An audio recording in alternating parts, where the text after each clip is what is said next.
전세사기 공포에 서울의 빌라나 오피스텔에 월세 비중이 50%를 넘어섰답니다. 한때는 25%, 28% 이러던 것이 지금은 50%를 넘어섰다 하니 이 월세 비중이 이제 많이 높아진 것 같습니다.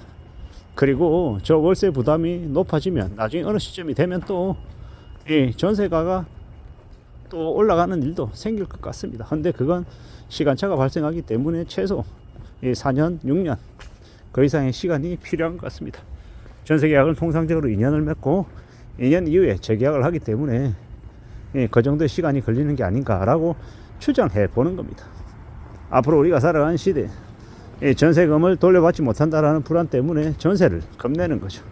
그래서 월세 금액을 좀 더 높이는 한이 있더라도 월세를 내려 하는 거죠. 이런 상황, 이런 여건들이 우리에게 이제 벌어지는 걸로 봐야 될 것 같습니다. 앞으로 살면서 우리는 더욱더 불안하고 우려스러운 것들을 피하려는 그런 생각들이 더 많아질 것 같습니다. 부지런히 살아가야죠. 좀 더 애쓰며 지내야 될 것 같습니다. 산다라는 게 참 쉽지 않은데요. 수월하지 않은데 좀 더 우려하고 좀 더 염려할 필요가 있는 것 같습니다. 그리고 어떻게든 우리의 삶을 안정적으로 살아가기 위한 대책 마련이 제일 시급한데 결국은 그 대책 마련이라는 게 뭐겠습니까? 빚을 안 지거나 빚을 최소로 줄이려고 하거나 그리고 자신이 감당할 수 있는 범위 안에서의 삶을 이제 추구하는 거죠. 좀 서글픈 얘기지만 감당할 수 없으면 삶의 규모도 줄여야 됩니다.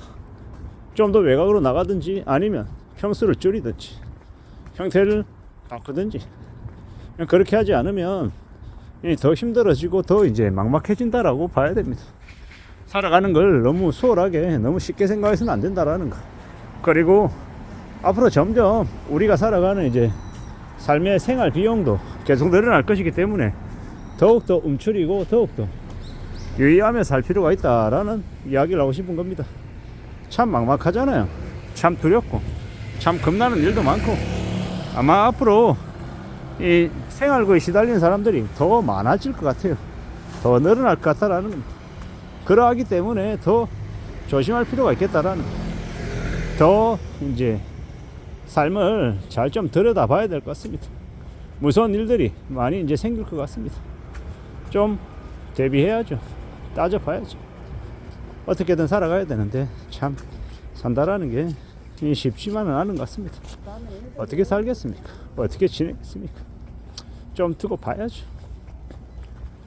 월세 부담이 늘어난다라는 거, 월세 비중이 늘어난다라는 거, 이건 우리의 이제 보통 사람들의 이제 주거 비용이 그만큼 더 늘어난다는 이야기이기 때문에 더 이제 신경이 쓰이는 게 사실입니다. 잘 따져보면 지내야죠. 참 조심 또 조심하며 지내야 되는 것 같습니다. 그거 말고는 다른 게 없는 것 같다라는 생각을 해봅니다.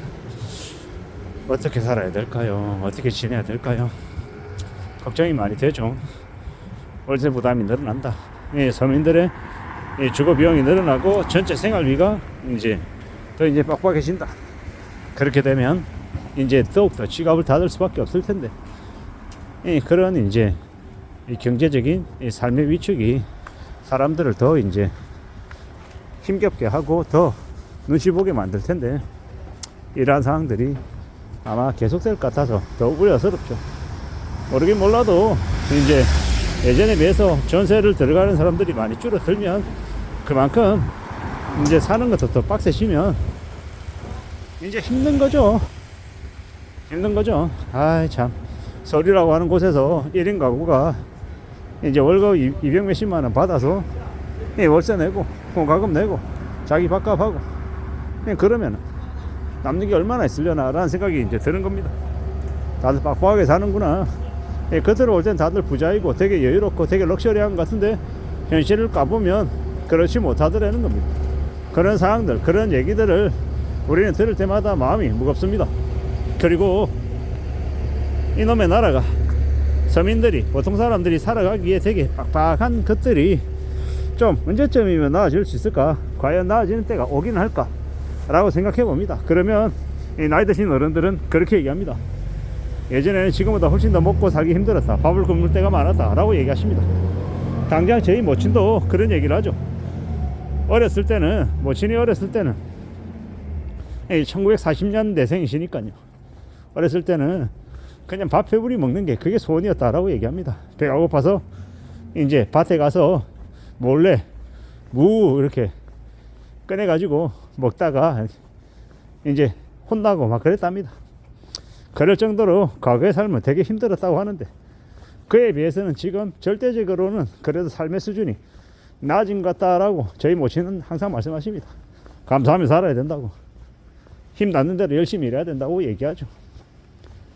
그런 얘기를 들으면, 그래, 사람은 누구나 다 상대적이고, 또 우리의 윗세대들은 우리보다 훨씬 더 어려움을 겪으며 살아왔기 때문에 그분들의 삶의 지혜, 그분들의 이야기를 잘 들으며 지금의 현실을 잘 좀 헤쳐나가야겠다, 대처해야겠다는 생각도 하게 됩니다. 감사하고 고마운 일들을 분명히 찾으면 있을 것이고, 또 지금 내가 살아가는 이 삶이 힘들다, 어렵다, 막막하다라고 생각하고 계속 안 좋은 것들만 보면 이 안 좋은 것들이 너무 많을 거다라는 생각도 드네요. 부지런히 성실하게 살아가야겠다라고 각오하고 다짐하는 만큼 또 주어진 일에 대해서 열심히 하겠다는 생각도 하게 됩니다. 때로는 지루하고, 때로는 재미없고, 때로는 답답하지만 그래도 살아가야 되지 않겠습니까? 월세 비중이 50%를 넘었다는 이야기는 월세가 계속 올라간다는 이야기로 해석이 되기도 합니다. 월세 부담이 커지면 커지는 대로 아마 세입자들은 더 힘들 것이고, 또 집주인들은 원래 전세였던 걸 월세로 바꾸려고 하니 워낙 대출 이자가 요즘에는 5.5%, 6%, 7% 이러다 보니까 월세를 마냥 낮게 할 수도 없는 거예요. 그런 이제 이해관계가 있다 보니 지금의 월세에 대해서 세입자나 이제 집주인이나 생각하는 바가 또 다른 것 같다라는 이제 의견들도 있습니다. 우리가 살아가는 지금의 이 시대, 어떻게 우리가 살아가는 게 좋을지, 얼마나 삶을 안정적으로 살아낼 수 있을지, 이런 것에 대한 관심도 필요한 것 같습니다. 천천히 우리의 삶을 되돌아보고 우리의 삶 중에서 어떤 것들을 좀 조절해서 좀 절약할 수 있는 부분들이 있는지, 그런 것을 찾으려고 애쓰는 것 말고는 당장은 특별한 대책이 없는 것 같습니다. 더 이제 간소하게, 더 검소하게 살아가는 것, 그게 더욱더 필요한 시대가 지금인 것 같습니다. 얼마나 기다리고 견디고 해야 될지 마음이 좀 답답할 수도 있겠지만, 그럼에도 불구하고 현실 세계에서 잘 버티고 견딜 수 있게끔 우리의 마음가짐을 잘 좀 관리해야 될 것 같습니다. 이상입니다.